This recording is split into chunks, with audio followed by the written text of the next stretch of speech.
On Monday Night Football, a thrilling, magnificent game took place between the Jacksonville Jaguars and the Kansas City Chiefs as the Jags defeated Kansas City 31 to 28, a game in which propelled Jacksonville to a 4-1 record for the first time since 2007, and more importantly, showcased their star quarterback Trevor Lawrence on a big stage, making big plays and big moments. Since high school, Trevor Lawrence has been the perceived golden boy of football.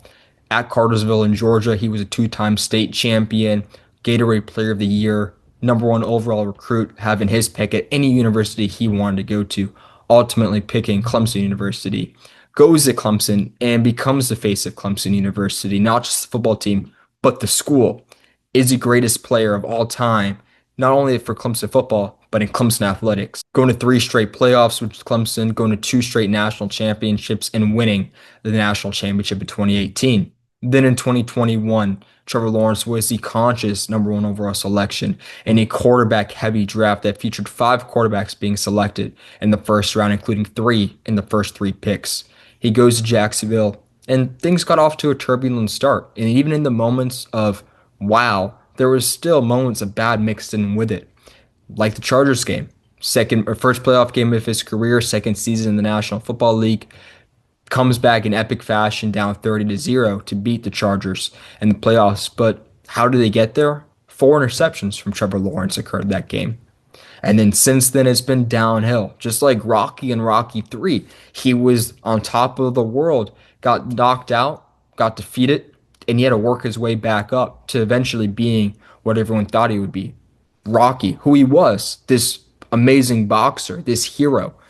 Well, what's Trevor?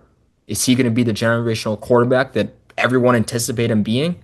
Didn't look that way in the first half. Didn't look like that the first four games with Jacksonville this season. A team that was carried heavily by their defense, leading the league in turnovers, beating Houston 17-10. Why?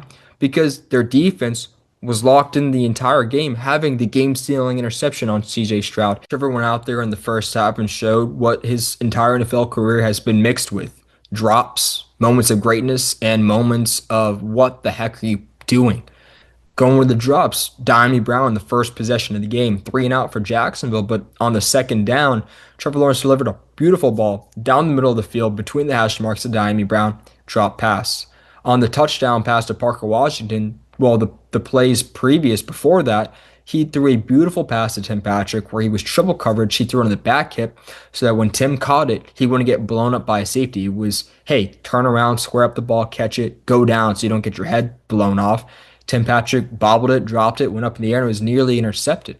Then there was moments of greatness, like the spray route for that 3-yard touchdown pass to Parker Washington. And then there were the moments of, what are you doing, Trevor? Like the time he ran past the line of scrimmage, he was clearly 2 yards past the line of scrimmage, and he still threw the pass, an incompletion, and got a penalty called for it. But the second half was the half that we expected from a Trevor Lawrence who has dynamic weapons around him and a coach that truly believes in him, and Liam Coen, a coach that's had success elsewhere as the offense coordinator with Tampa Bay, as a coach on the Los Angeles Rams when they went to the Super Bowl, even as a coach when he was at Kentucky, who built a formidable offense and was a good quarterback coach for Kentucky at that time. He goes there, and Trevor Lawrence looks like the Trevor Lawrence of old. High school, college, top guy, NFL looks like the top guy now. In that second half, Trevor Lawrence was nothing short but impeccable. He had one interception, but that was a non-PI call. That was a penalty. And if you're thinking, well, he threw it in double coverage, the reality was no, he made the right read. Hicks was coming down to guard the flat, to guard the tight end. Parker Washington was going to be wide open in the slant off of Trent McDuffie guarding him because he had the leverage on him. And it was just a bad play. But Trevor didn't let that get him down. Throughout the game, every time they cut to him on the sideline or showed him on the field, he was playing with this competitive fire we haven't seen since college. He was locked and loaded every single moment. He didn't let the moment get too big for him. And he went out there on the biggest stage and delivered. Down 4 points, needing a touchdown with less than 2 minutes to go. Trevor Lawrence goes out there and throws one of the best passes we've seen from any quarterback this season to Brian Thomas Jr., a 33-yard pass down the right side of the field, right into double coverage, right over the corner's fingertips, literally an inch over the corner's fingertips, and about a foot and a foot in front of the safety. Long times to catch it, go out of bounds. Very next play, a dot to Diami Brown on the left side of the field for 13 yards. Gets him into a goal to go situation. And the old Trevor Lawrence showed up in that moment. Took a delay game. I don't know how that's even possible. You're at home. You need a touchdown. There's less than a minute left, and you take a delay a game. How does that happen? I don't know. But most of the time, when those moments when we see that happen, Trevor topples. He falls down. He's not necessarily he doesn't live up to the moment. He never has in the past. But what did Trevor do when adversity hit? He played smart, intelligent football. He played good football. He played like the generational quarterback we expected. He made big plays. None bigger than the one to win the game, the scramble for a touchdown after he got stepped on.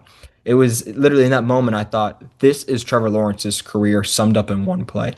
He hikes the ball, he stumbles down, he gets up sometimes, right? He's had multiple game winning drives. He's had six fourth quarter comebacks, 10 game winning drives in the league. But most of the time when he tumbles, he doesn't usually get up. He has those 45 games with a turnover. He struggles mightily. He doesn't live up to the moment. But this time he got up, he stumbled again. And it's here we go. This is Trevor tumbling again, falling down, flailing. It's over. Gets back up, shakes off two tackles, and scrambles in for the game-winning touchdown. And in that moment, we saw a quarterback who believed in himself. And that's all that we've needed to see from Trevor Lawrence was that belief in himself. Trevor Lawrence delivered on the biggest moment, made the biggest play, and defeated a team that's had their number for the past 5, 10 years, having won the past 8 games against Jacksonville. Trevor Lawrence looked like the generational quarterback we expected him to look like, using his legs throughout the game, delivering high-end passes, but more importantly, never letting the moment get too big and playing with a competitive edge and fire. Night show you about Trevor that maybe you didn't know or weren't sure about? Yeah, I mean, I've known the competitor in terms of being with him for a short time, and then obviously going back to some of the games where he's made comebacks and have a lot of respect for that. But to see him tonight use his legs the way he did, take some shots while he was running, make a critical throw to BT down the sideline to put us in a position, made a huge throw to Diami on the left sideline to again put us inside, I think, the 10-yard line. So, that's it's a goofy finish, but what a tough moment for him to be able to say, like, he wasn't going to lose. And that's kind of really what it comes down to. He wasn't going to lose, and he made an unbelievable individual effort that hopefully can continue to springboard us. And when you look at the AFC as a conference and the AFC South as a division, this division, it's wide open, right? The Jags have a couple wins marked in there. They played the Titans still 2 more times. So those are a couple automatic wins. And the conference as a whole has taken a step back in terms of Joe Burrow's out, so the Bengals are out of the playoffs.